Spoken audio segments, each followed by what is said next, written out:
નમસ્કાર વિદ્યાર્થી મિત્રો, ઓનલાઈન એજ્યુકેશન BRC ભવન ચાણસ્મા ખાતે ફરીથી આપ સૌનું સ્વાગત છે. સબ્જેક્ટ ઇંગ્લિશ યુનિટ 1 વિનિશ સ્માઇલ. આ એકમ અંતર્ગત આપણે લાસ્ટ વિડીયોઝની અંદર એક્ટિવિટી 1 અને એક્ટિવિટી 2 શીખ્યા.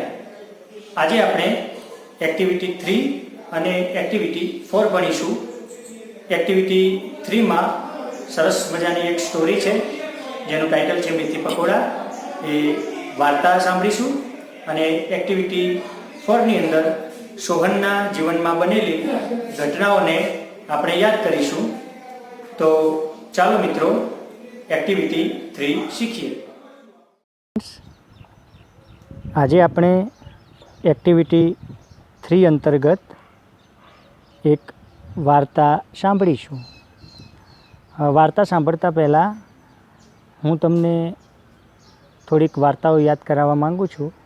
જેમ કે મક્ખી ચૂસ એક એવી કહેવત છે, બરાબર ને? કોઈ માણસ માટે જે ખૂબ વધારે કંજૂસ હોય, ખૂબ વધારે લોભ કરતો હોય, એના માટે આવો શબ્દ પ્રયોગ થાય છે કે ચામાં માખી પડી હોય ને તો એ માખીને નીચોવીને ચા પી જાય, બરાબર ને? રોટલી પર ઘી ચોપડવાના બદલે ઘીની સ્મેલ લઈને રોટલી ખાય. ચોમાસામાં છત્રી ઓઢવાના બદલે છત્રી બંધ રાખીને પલળતા જાય, કારણ કે છત્રીને ઘસારો ના પહોંચે ને. તો આવી જ એક સરસ મજાની વાર્તા, એક સ્ટોરી આપણે અહીંયા આજે ભણવાના છીએ. સ્ટોરીનું ટાઇટલ છે મેથી પકોડા. અને આ સ્ટોરીની અંદર 3 કેરેક્ટર છે. There are 3 characters in this story. The first one is Kanjusmal. The second one is Kanjusmal's watchman. And the third one is watchman's wife. તો આપ પણ આપની બુક ઓપન કરશો, 46 નંબરનું પેજ. મારી સાથે સાથે આપ આ સ્ટોરીને સાંભળશો. આપનું ધ્યાન સ્ટોરી સાંભળવામાં કેન્દ્રિત કરશો, મજા આવશે. Methi pakoda. Kanjusmal was rich but he was a miser. He spent very little money. He ate very cheap food. His watchman lived in a hut near his gate. The watchman liked methi pakoda, so his wife made methi pakoda every day. One day, the miser passed by the hut. He caught the smell of methi pakoda. He liked it very much. Kanjusmal said to the watchman, "I smell something good. What is it?" The watchman replied, "It is methi pakoda." Kanjusmal said, "Please cook it every day. I like its smell." So the watchman and his wife made it every day. One day they went to Kanjusmal and said, "Sir, you like the smell of methi pakoda, so we cook it every day. But methi pakoda is not cheap. We spend a lot of money on oil and besan. Please help us with some money." Kanjusmal went inside and shut the door. He took some silver coins and dropped them one by one on the floor. Then the miser came out and said, "Did you hear the sound of the silver coins?" "Yes, sir, we did," they said. "Did you enjoy it?" "Yes, sir, very much." The miser said, "I enjoyed the smell of your methi pakoda. You enjoyed the sound of my money. I will not ask you to give me methi pakoda, and you don't ask for my money. That is the deal. Now go away and prepare methi pakoda." Students, વાર્તા સાંભળવાની મજા આવી ને? કંજુસમલ વિશે પણ આપણને જાણવા મળ્યું કે કેટલો બધો કંજૂસ છે, બરાબર ને? હવે અહીંયા જે શબ્દો આપેલા છે એનું હું 2 વાર વાંચન કરું છું, તમારે ધ્યાનથી સાંભળવાના છે.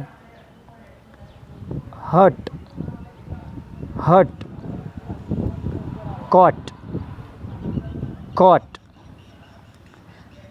Husband, husband, dropped, dropped, angry, angry, silver, silver, enjoyed, enjoyed, yesterday, yesterday. આ શબ્દોને આપણે મેથી પકોડા વાર્તા તમે જે સાંભળી એ વાર્તાની અંદર આપેલા શબ્દોમાંથી જે શબ્દો એ વાર્તાની અંદર યુઝ થયો હોય એ શબ્દો ઉપર આપણે ક્રોસની નિશાની કરવાની છે. તો સૌ પહેલો શબ્દ લઈએ students, hut. Kanjusmal's watchman lived in a hut. તો એ શબ્દ વાર્તાની અંદર યુઝ થયો છે, માટે આપણે એ શબ્દ ઉપર ક્રોસની નિશાની કરીશું. અહીંયા લખ્યું છે ને કે શિક્ષક જે વાર્તા કહે તે તમારે સાંભળવાની છે અને વાર્તામાં ઉપર લખેલા જે શબ્દ તમે સાંભળો તે શબ્દ પર ક્રોસની નિશાની કરો. અહીંયા હટ શબ્દ વાર્તામાં યુઝ થયો છે, માટે આપણે એના પર ક્રોસની નિશાની કરીશું.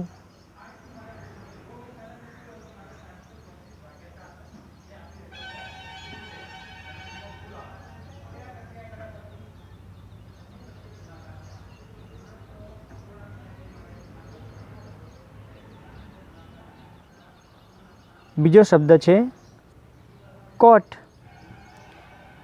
કોટ શબ્દ પણ મેથી પકોડા વાર્તાની અંદર યુઝ થયેલો છે, બરાબર ને? તો કોટ શબ્દ ઉપર પણ ક્રોસની નિશાની કરીશું. ત્યાર પછી છે હસબન્ડ. ધ્યાનથી સાંભળજો સ્ટુડન્ટ્સ. હસબન્ડ શબ્દ આ વાર્તાની અંદર ક્યાં યુઝ થયો નથી. હા, વાઇફ શબ્દનો ચોક્કસ ઉલ્લેખ થયો છે, માટે હસબન્ડ શબ્દ ઉપર ક્રોસ કરીશું નહીં. ત્યાર પછીનો વર્ડ છે dropped. Kanjusmal dropped silver coins 1 by 1 on the floor. Okay, તો ડ્રોપ્ડ શબ્દ પર આપણે ક્રોસ કરીશું. એંગ્રી. સ્ટોરીની અંદર ક્યાંય એંગ્રી શબ્દ સાંભળવા મળતો નથી, માટે તેના પર ક્રોસ નહીં કરીએ. સિલ્વર. અગાઉ હું વાક્ય બોલી ગયો, Kanjusmal dropped silver coins. Okay, so silver ઉપર પણ ક્રોસ કરીશું. એન્જોયડ. આ શબ્દથી તો બહુ પરિચિત થઈ ગયા આપણે. એન્જોયડ શબ્દ પણ વાર્તાની અંદર ઘણીવાર યુઝ થયો છે, તો એના પર પણ ક્રોસ કરીશું. અને યસ્ટરડે. યસ્ટરડે શબ્દ સ્ટોરીની અંદર ક્યાંય સાંભળવા મળતો નથી, માટે તેના પર ક્રોસ નહીં કરીએ. આમ hut, coat, dropped, silver, enjoyed આટલા શબ્દો ઉપર ક્રોસની નિશાની આવશે. Thank you dear students.